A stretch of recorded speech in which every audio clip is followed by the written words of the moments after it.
Hey everybody, I am Shay Renee and welcome back to my channel. Today we're going to talk about Love and Marriage Huntsville and the Real Housewives of Potomac. So let's get into it like we always do.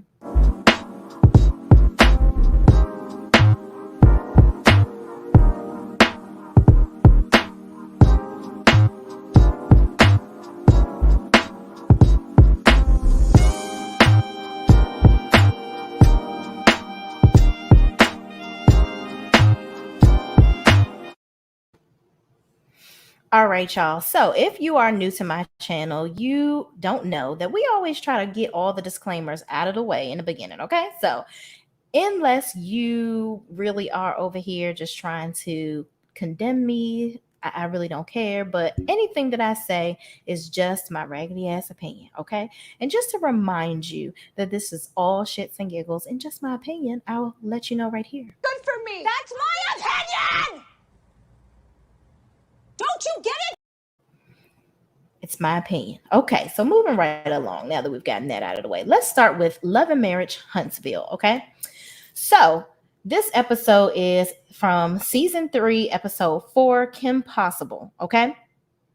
So starts off just continuing from that dreadful birthday dinner that Tiffany just wants to drop all the bombs on everybody and tell everybody's business but hers, child.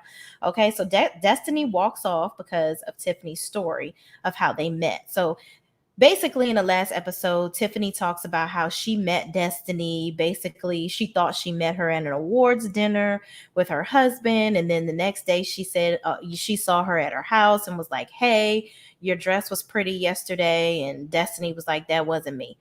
Whatever. Tiffany, you are wrong road, sis. I mean, I don't understand what your goal was there, but I mean, come on, not at the girl's daggone birthday dinner. Give her a daggone break. I'm just saying.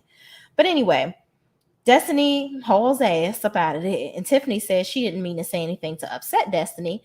But then Mel asks Destiny when she comes back to the table because Destiny goes to gather herself in the bathroom and her real friend comes into the bathroom to check on her. And Destiny's like, listen, I get it. The friend was like, you guys are divorced. You don't have to worry about anything. How, are you okay? And Destiny's like, listen, I get that I'm divorced, but I'm still going, I'm still feeling the emotions. I am very much so human. And it's my birthday. Like, nobody want to hear that stuff about their ex-husband. I don't care if they're the ex-husband, the current husband, or the whatever husband. He is still the father of her child. So that's very difficult to hear, especially if that's something that she's already went through and now you trying to make her relive it again. I just didn't understand it. So they come back to the table and Mel asks Destiny, has her ex-husband ever been a cheater? Now, last episode, I was wondering if Mel was actually just really like, I don't know if she put Tiffany up to this some kind of way. I was hoping that she didn't. I really hope that she didn't kind of orchestrate this whole situation. But I just feel like, Mel, I love you, girl, but everybody ain't a damn cheater like Martell. Like, everything doesn't end because somebody cheated.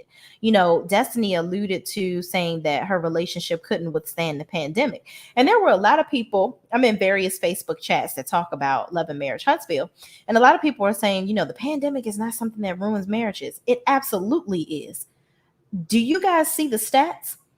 The domestic violence was on the rise during the pandemic. Okay. And that's why, because people were in closed quarters together and the real you comes out when you around somebody 24/7 and you can't leave your house. Okay. So you never know what's going on in somebody's household. And with that being said, you can't assume that everything is because somebody cheated. Everybody ain't dick them down daily like your ex-husband Martell was. Okay, I'm just saying. So don't compare everybody to you, Melody. Okay. So Destiny said her marriage, basically Destiny said her marriage didn't survive the pandemic. And Kimmy, I feel like, tries to lighten the mood at this moment because she says, people say her and Destiny look alike. So she just wanted to make sure that she knew that Destiny knew that the chick that was at the award ceremony wasn't her. Okay. So she's like, listen, everybody already talking about I done stole somebody's husband, talking about Maurice when he was married to Kiowa. People keep on saying that Kimmy got into a relationship with Maurice before him and Kyle were actually divorced. And Kimmy maintains that that's not true. She didn't even start dating him until afterward. And her and Maurice kind of hold true to that together as a team. So anyway, um, Mel says she knew Kimmy and Destiny would get along. That's they kind of move the conversation along. And Kimmy basically says, Destiny is like her sister from another mister. And she even, Destiny even admits that Martell even thought that they would get along. So I guess they're past the chicken man deal and now they both are cool. Okay. So the cake comes out. The scene ends with them joking about keeping Jalen in the house in case he meets up with Destiny in the middle of the night some kind of way. Because child, they talking about how he got some crush on Destiny, but as the episode goes along, we gonna learn that is a lie. Okay. So next scene, Marceau finally makes it to Houston. And Tisha opens the door with this negligee on, okay? And she is just like basically laying it all out there, letting him know, listen, you know what you came here for, okay? You know what I've been asking you about. And now I'm ready to collect, okay? And it's not talking about no business, which is exactly what Marceau seemed to do. Tisha wanted to collect some dick and he wanted to collect dividends. Okay, that's the wrong D's. Two D's that didn't match. Okay, they weren't on the same D talk. All right. So anyway, Tisha seems to get annoyed. He keeps talking about how, really running down a checklist of things that they need to do and kind of trying to remind Tisha that this is not a leisurely trip. This is definitely for business. And he want to make sure she understands that. Okay. So Tisha, runs down everything that they need to do, talked about her calling Jalen about the restaurant. Basically, she took care of everything. And she just can't understand why he just can't seem to wind down for 2 minutes to give her just an inkling of his time. So moving right along in the next scene, Maurice and Kimmy sit down to talk about Destiny's party. So uh, Kimmy informs Maurice that Tiffany talked about Monster vaping, and Maurice said he knew about it. So Kimmy was I can see why Kimmy was a little taken aback. She seemed to be like, wow, well, that's interesting that you know about it, and I'm having to hear about it from a third party, and I'm looking like a deer in the daggone headlights.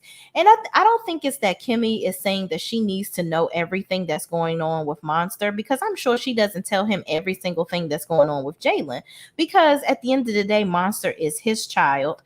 Even though that's her stepson, she's not obligated or she doesn't need to be privy to every conversation that they have because of their father-son bond. However, I get what she's saying. Something that deep, especially with them being on a reality TV show, I would think that you would at least talk to your partner about that in some capacity, even in confidence. But he did maintain that Kyle knew about it. They had a discussion about it. He's talked to Monster about it. And he even, reveals that he wasn't thinking that he needed to deal with something like his child vaping in middle school. He's thinking, these things aren't going to come along well into high school. So it's just he's learning along the way. And, but Kimmy is still at that point where it's like, wow, yet another thing that you're not including me on. And I don't think that it really has anything to do with Monster individually. I just think that that's a breakdown in their relationship that she's having some troubles with. Okay. So Maurice said discussing that makes Monster look, basically by Tiffany bringing that up, it makes Monster look bad. And this is exactly why he wanted to raise Monster, because he wanted to prevent people from having a negative image of him. And with him being, once being a young Black man, he is in a better position to teach his son how to be a successful Black man. And Kimmy says this is a time to spend time with Monster, and Maurice needs to balance his schedule better to create more time for Monster and and the family. Because Kimmy brings up how, they never had a honeymoon or anything like that. And, I feel like Maurice probably thought he got a 2-for-1 with them getting married in Miami. I'm just saying. But Kimmy is like, oh, no, sir. You ain't about to cheat me. We need to get a honeymoon going. But then she also says, she's kind of settled into accepting his imbalance, on her, and how he doesn't really give her all of the attention that he probably should. But she's also understanding of what he's trying to do. And I think that, Maurice and Marceau have this kind of, bewildered sort of image of what family should look like. It's like the wife should be at home, barefoot and cooking and taking care of the kids, and they should just bring home the bacon. I mean, I know it is Alabama and it's country and everything, but y'all gonna have to get up in the 20th century, because nowadays, with the way things cost, your wife gonna have to work. Nowadays, we can't create those types of environments anymore because we just can't afford it. I'm in the Washington, D.C. area, and it ain't no goddamn way. I don't see many housewives here. I'm just saying, you even see on Potomac, which is in the DMV area, so to speak, they all got jobs. All right. Except, well, Karen even got a business. So that lets you know that whole barefoot and pregnant thing, that ain't reality no more. Okay. And Kimmy is well out of, the young chicken stage. She not having no more kids. Okay. She's already had her career. You've met her like this, so you can't try to change her into something. And I think that with both of them, they've accepted the things that they, ultimately would like each other to do differently, and their understanding of the balance that their relationship needs. However, there are still some things like quality time and attention that I feel, in my personal opinion, needs to be attended to. And I think that if Kimmy continues to kind of put that on the back burner, she's going to eventually resent Maurice for that. Okay. But we'll see how their relationship develops. But moving right along, Maurice seems to get an attitude and continues to make excuses for his lack of balance to create continued financial success, and continues to say it takes a lot of work to be successful. He states, I don't want to come home at 3 o'clock in the morning. I don't want to work till 3 o'clock in the morning, but this is what I have to do to be successful. He's very passionate about being an entrepreneur, and he consistently talks about what it takes to be successful as an entrepreneur. And I think that he tries to breathe life, such as this lifestyle, into everybody in his family, because he thinks everybody should be entrepreneurs. Having a 9-to-5 job is just not where it's at. But newsflash, everybody doesn't want to be an entrepreneur, sir. That is not the life for everybody. Okay. As a person that has a 9-to-5 and I'm an entrepreneur, it's a lot of damn work. Okay. So this ain't for the faint at heart to be randomly becoming a daggone entrepreneur. It does take a lot of work, but you also have to create work-life balance, and you can't let your family lay in the wings while you out here, living your dreams, but not letting them be a part of it in a successful way. Okay. So Kimmy says she's getting used to Maurice not telling her things, and she feels like she's on a need to know basis, and her input is not always desired or taken seriously, even though she did an amazing job with Jalen. And Kimmy says Maurice says she did a great job with Jalen, but still never listens to her and wants to do everything his way. And Maurice talks about the lunch they're going to have with Kiowa and her husband Zay, and hopefully they can all iron things out and come to common ground with Monster. Okay. So Kimmy was successful raising Jalen. She tries to give Maurice advice, but Maurice just seemed like Maurice gonna do what Maurice want to do. So we'll see how this all pans out. So in the next scene, Marceau and Tisha talk to Uncle Mike about the house. This was kind of boring to me. They talked about the house, who's the reason why the house taking forever, who not, and blah blah blah. The house ain't done yet. Moving right along. Okay. Kimmy and Jalen meet at a home project they are going to work on together and discuss the budget for labor and materials and what they need to have done to the home. Okay, so Jalen discusses Black and how he keeps telling Marceau he needs help. So he's kind of confiding in his mom about what's going on at the restaurant.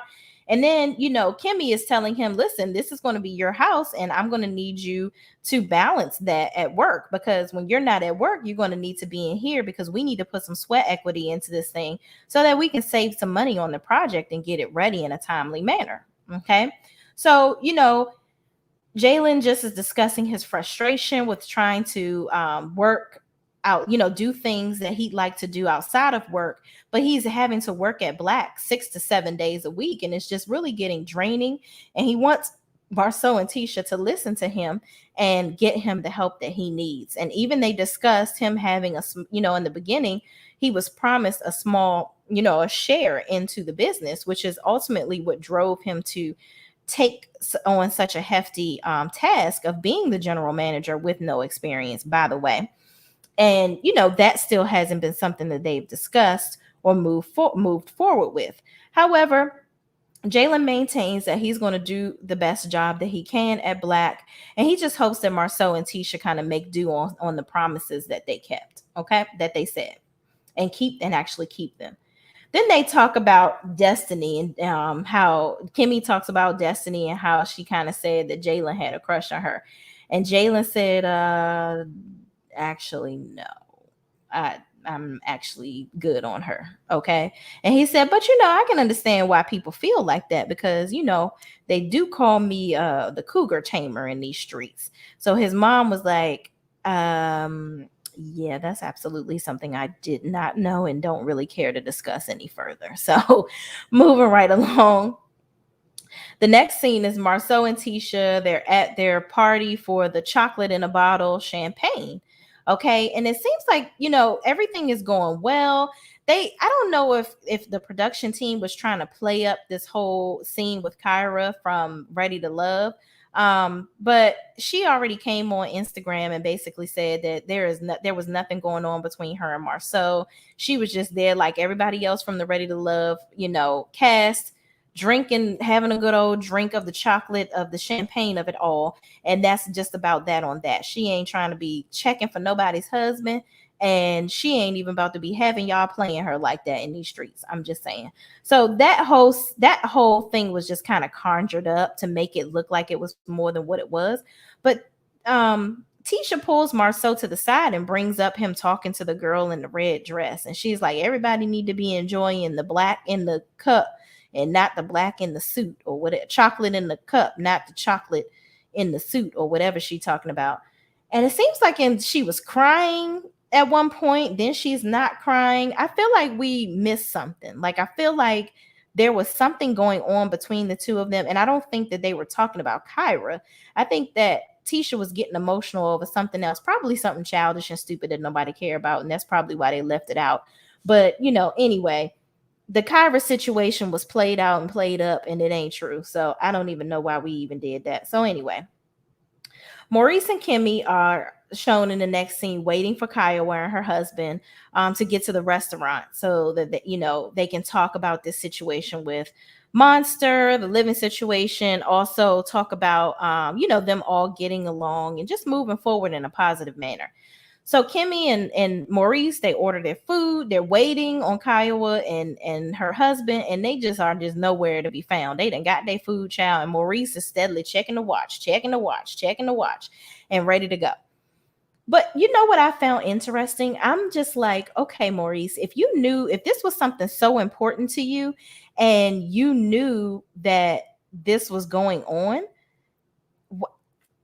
why would you make another meeting at the same time or even on the same day? You would need to reschedule that. Or how about not even have lunch on the same day that you have this very important meeting that you can't seem to have canceled? Okay.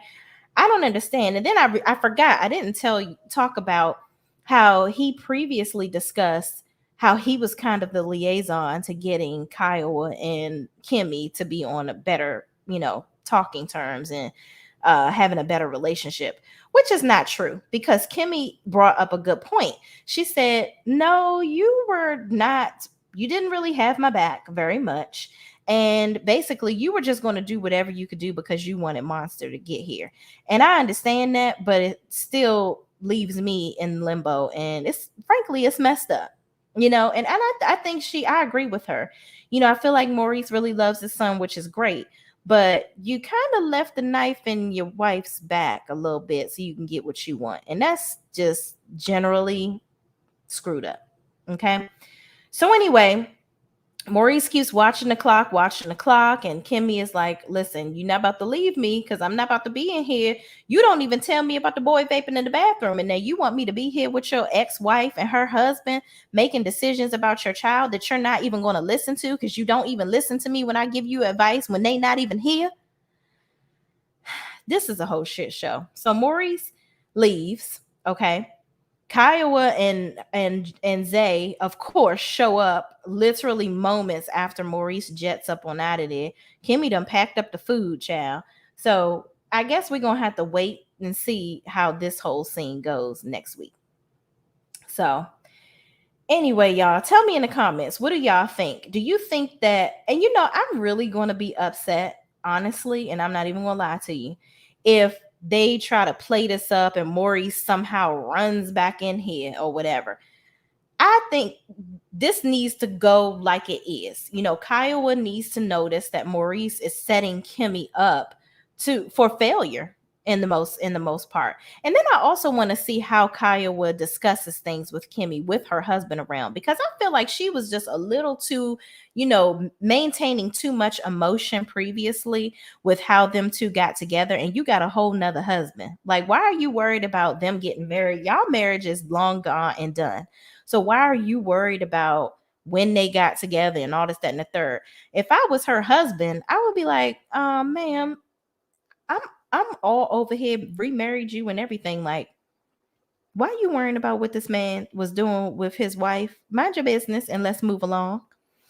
So moving right along, let's talk about Real Housewives of Potomac episode 5. Okay. So the episode starts with Ashley. She's bringing baby Dylan home. So this is baby number 2. And baby Dylan meets Dean for the first time. Okay. So that was a cute little scene.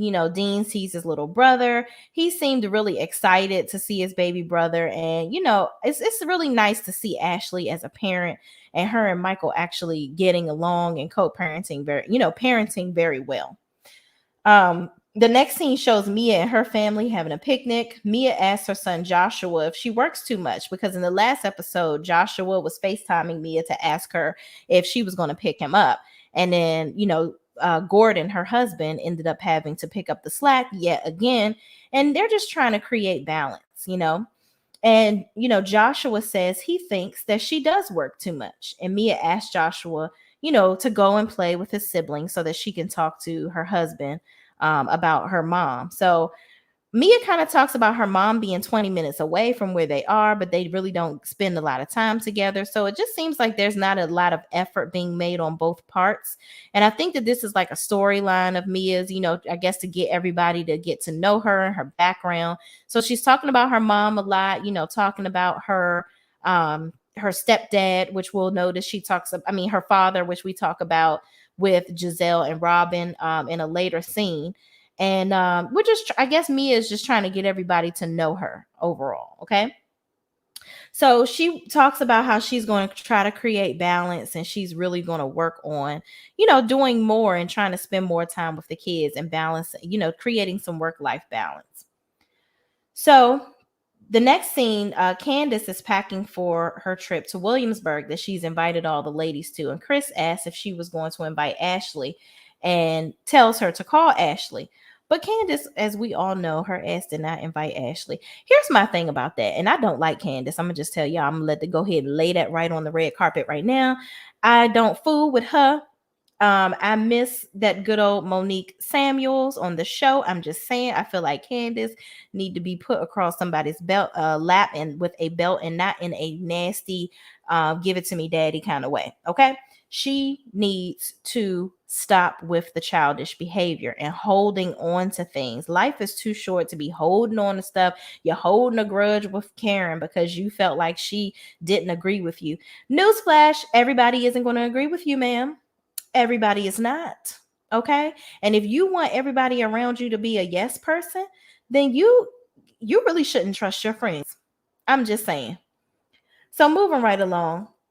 In the next scene, Giselle visits Ashley to see the baby and brings some Coronas, because I guess that's one of Ashley's favorite drinks. Now that she, done said bye-bye to the baby in the belly, even though she's still breastfeeding, child, get you some breast strips, enjoy you a good old Corona, because you did a great job with baby Dylan. Okay.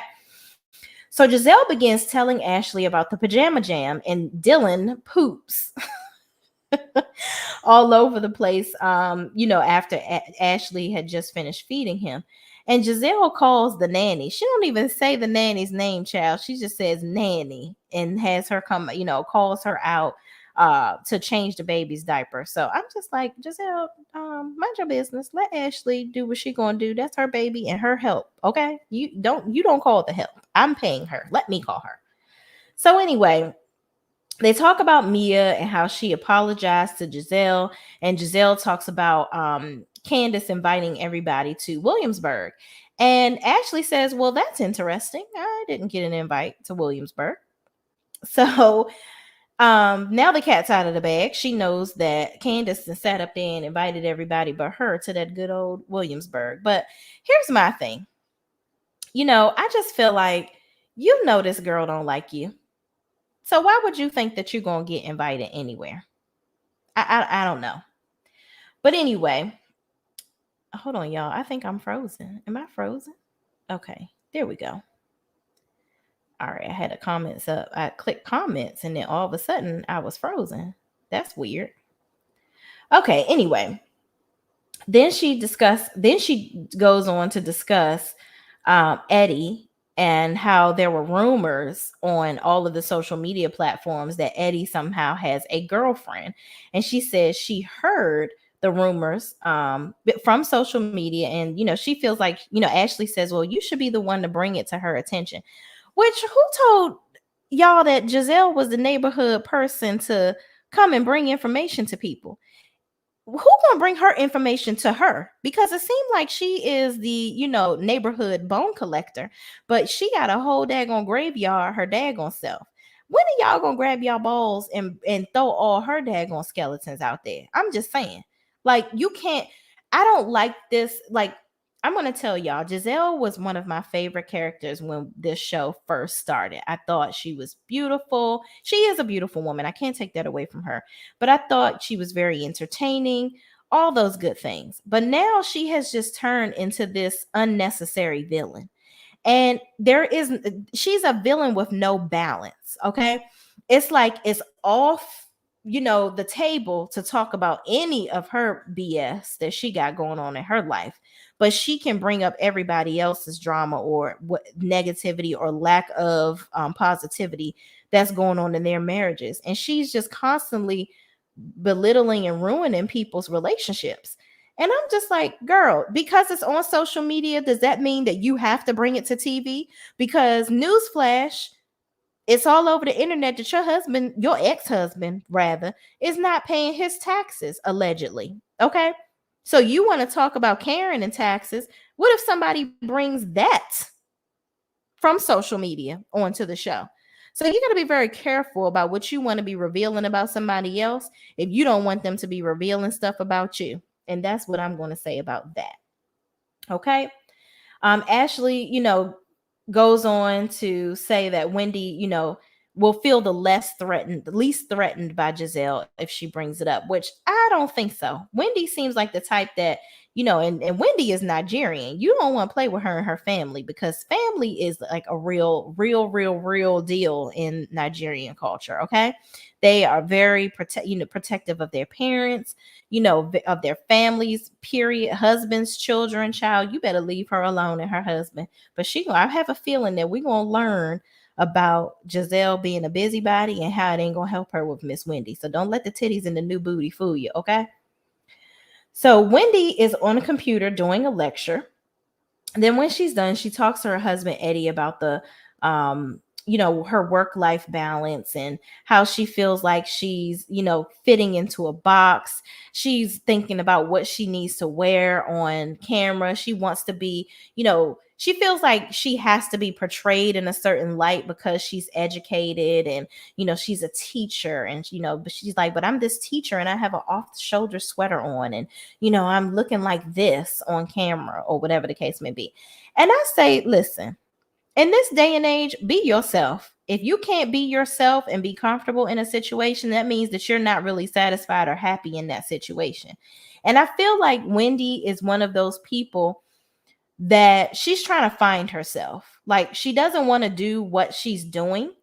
As far as being a teacher or whatever, she loves the political commentary, but I feel like she feels, rushed to or compelled, so to speak, to be somebody that she's not. And what I mean by that, she's trying to create these businesses that she's really, we can clearly see she's not passionate about.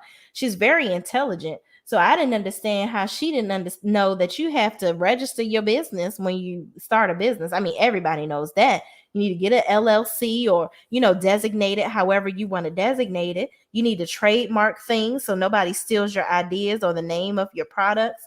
Like, all those good things. And for her to have 4 degrees and be so intelligent, people assume that because you have college degrees, you're super smart. But I just thought that was common knowledge. So she taught me something.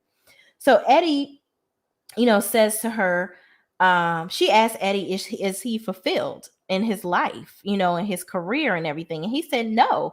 And Bravo tried to play that up to make it seem like he was trying to tell her in commercials that he wasn't fulfilled with her. That's not what Eddie was saying at all. Eddie was basically saying that he's not fulfilled 100% with his career. Like, meaning he has more things that he wants to accomplish and things that he wants to do. And that's pretty much normal. Most people feel like that in their life. Like, there's always a next level or the next thing to help you to get to the next level. Like, there's always goals and things to obtain. So he asked Wendy, he's like, you start these things and you don't finish. And that's when they talk about the LLC for the candles and all that stuff. And he's kind of going down a running list of all the things that she needs to do that clearly she hasn't done. And he's like, how are you going to fund these projects? And she said, from your wallet. And he's like, well, that's not happening. That's a big old hell no. So I'm like, Miss Wendy, but beyond these titties and this ass, you ain't think in the flat belly. You ain't think about none of this stuff that you're doing. So I don't know if Onye the candle is ever going to happen. But I don't really. It's not strike. It's giving. That's not your passion. You talk about home decor, but I haven't seen Wendy even as much as design a throw rug or a blanket or a decoration of sorts. Like, I didn't even see her talking about decorating her house. That wasn't something that she seemed passionate about. Even with Giselle little tacky ass, you could tell that that's actually something she likes to do. She's not good at it, but it's something she liked to do. But anyway, the next scene, Mia, Giselle, and Robin meet up at Sobeys, which actually I love Sobeys. Sobeys is over in Greenbelt. Shout out to Sobeys. Y'all need to go there. They have some really good food. Those jerk wings, I saw y'all eating those. They are very, very good. And the drinks are very good too. So shout out to Sobeys. If y'all ever in the Greenbelt, Maryland area, go on over there and get you a meal. I'm just saying. So they're all eating and having drinks, talking about their kids and just basically trying to get to know each other, which is what Giselle says she wanted to do. And she tells Mia begins to tell them about her life as a foster child and how that actually came about. She was saying that she was in the system because apparently one day her dad, she lived with her father and her stepmother, and the dad was very abusive to the stepmother. So in the midst of one of his escapades of abusing the stepmother, Mia tried to protect her stepmother, and she got hurt in the crossfire in the midst of the abuse of it all. And her father hurt her. So she went to school the next day, and one of her classmates saw that her arm was bleeding through her t-shirt. Through her shirt. So needless to say, that was the last day that she was at home. Child Protective Services immediately stepped in, and Mia was then admitted into the foster care system. And, now Giselle is softening to Mia after hearing this story. And she says she's looking forward to the trip with Mia. And, Robin made a little bit of a shady comment about Giselle, about Mia telling Giselle to set up something with the assistant. She's like, well, maybe we could set up something with your assistant to see if you are really going on the trip or whatever the case. I'm like, Robin, whatever. Are you even going to get out of bed on time for the damn trip? I'm just saying, for Robin, for Juan, dump your ass. That's all I'm saying. Because it seemed like Juan is about over you, and who knows when you gonna get married. Why don't you make an appointment with her assistant to see when your wedding gonna be? But I digress. So Karen talks to David, her cousin, about swearing in her becoming the ambassador of her hometown. So that was a short scene. I don't even know why we even talked about that, but whatever. I guess because they're going to be in Williamsburg, and where she's from is not too far from there. But, kudos to Karen. And then Giselle talks about swimming, water aerobics. They're basically going through everybody talking about different things that they plan on doing while they're in Williamsburg. So the scene goes to Candace. She gets leaving. She's leaving out of her house, and the party bus is picking them up from in front of her home in Upper Marlboro. So everybody comes. Everybody gets on the bus, and then Robin talks about Juan shooting up the club. Girl, we don't want to know that he left his jizz in there. Who cares? Okay. Yeah, that was a private moment that y'all should have kept to yourself. Okay. I hope you get the baby girl that he looking for out of there. And I hope you get out the bed to have the baby. I'm just saying, because it seemed like you like to be in the damn bed all day and he don't even like that. So I guess he joined you for one time and you got some enjoyment over it. Because when I saw her in that bed, I don't know if y'all noticed, it looked like the other side of the bed was made up, unless he did that when he got out, or maybe he never was in it, but who knows. Anyway, moving right along. Giselle everyone played on the pole, and when it got to, first of all, none of these chicks got no damn rhythm. I don't understand what's going on. Somebody, Giselle looked like she about to break her damn neck on the pole, child. I don't even know. But Mia looked like she had some skills, and everybody seemed to be judging her because she did say that she was a former stripper, but she never really took her clothes off. And this was more of a prestigious club that she was in where they actually wore ball gowns. And Giselle makes a comment that she must have been working the pole because she had too many skills. And Mia was like, well, I had friends that did work the pole. They showed me a thing or two. And I'm like, listen, Miss Mia, yeah, you did have some skills on that pole, girl. I don't know if you was really working the pole or not, but whatever you did way better than all them chicks. I'm just saying. So Candace, Giselle, and Robin are going to be staying in the same house. And Wendy, Karen, and Escala are going to be in the cottage, which now we finally talking about Escala. We ain't seen her all episode. She's not really doing a good job as a friend of, because I be forgetting about her a lot, and that's not a good thing. So that's a sign that you probably won't be there next season, Escala. I'm just saying. And please don't try to interject yourself by creating some type of drama. Just be interesting. That's all I'm saying. So anyway, everyone chooses rooms in their respective houses that they're going to be in. Mainly in the main house where Candace, Giselle, and Robin are. It's a beautiful, beautiful home. And in Williamsburg, actually makes me want to look down there and go take a trip, because I never saw Williamsburg in this type of light.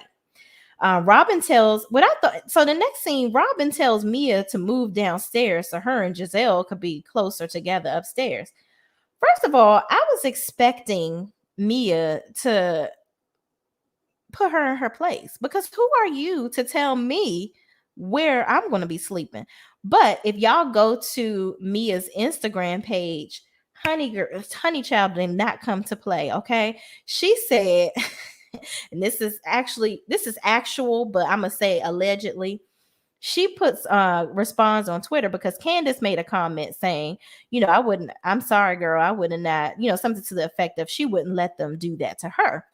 And Mia says, oh, well, I went on and let her have the room because, when people aren't used to luxury, you just got to let them enjoy it for once and for all, because they don't get that at home. Basically saying that Mia enjoys luxury all the time and Robin doesn't. So she going to let her go ahead and take her room.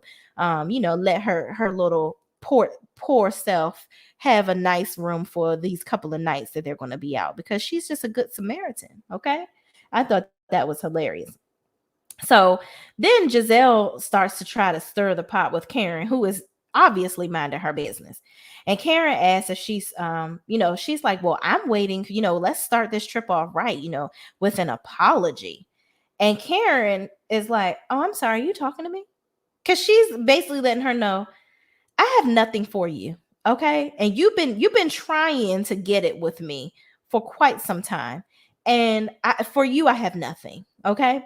So Giselle says she's looking for an apology for saying Jamal had a baby while with her and putting rumors out there like that about her family, which I found very interesting, because didn't Giselle's father say something about him having a baby somewhere else? So what the heck does that have to do with Karen? She was just saying what everybody else was. Your own daddy said this, and on your nationally syndicated television show. Okay. Your father asked you that. So why is Karen being held to the cross for the same thing your own daddy said to you?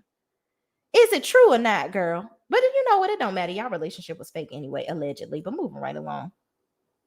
Then Giselle says she doesn't want Ray to, because Karen goes on to say, you owe me an apology too.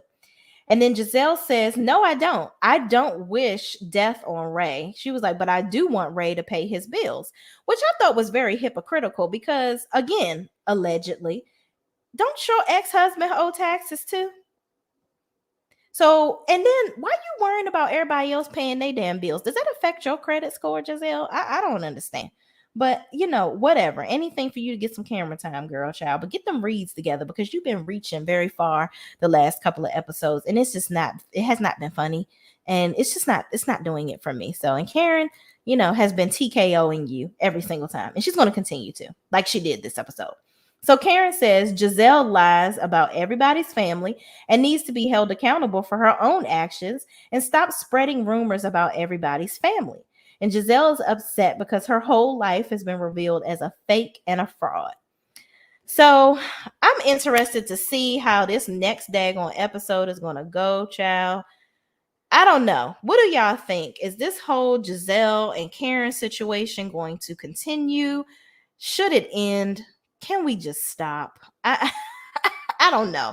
I don't like how things drag out and drag and drag and drag. Like, we can't keep dragging out the same daggone storylines over and over and over again. It's just really dead. We can't do this the whole season. I'm ready for them to get into the Wendy and Giselle and that salad being thrown. Like, that kitchen looks familiar. That might be where Candace get the salad thrown in her face by Mia in the next episode. And they better not wait to the end of the episode for it to happen. That's what I'm saying. So anyway, guys, thank you so much for tuning into my channel. Please, please, please don't forget to like, comment, and subscribe. And I'm going to get off and get right back on and talk about Below Deck Med. I will see you guys in the next video.